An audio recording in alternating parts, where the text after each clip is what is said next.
நாகை அருகே குளம் ஏலம் விடுவதற்கு வந்த இந்து சமய அறநிலைத்துறையினரை கிராம மக்கள் கேள்விகளால் துளைத்து எடுத்த சம்பவம் பரபரப்பை ஏற்படுத்தியது. நாகப்பட்டினம் மாவட்டம் சிக்கலை அடுத்த பொறவச்சேரி கிராமத்தை அமைந்துள்ள பழமை வாய்ந்த ராமபத்திர பெருமாள் ஆலயத்திற்கு சொந்தமாக 6 குளங்கள் உள்ளன.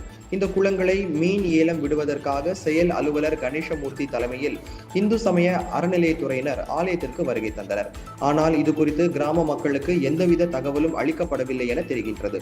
ஏலம் குறித்து தகவலறிந்து அங்கு திரண்ட கிராம மக்கள் இந்து சமய அறநிலையத்துறை அதிகாரிகளுடன் வாக்குவாதத்தில் ஈடுபட்டனர்.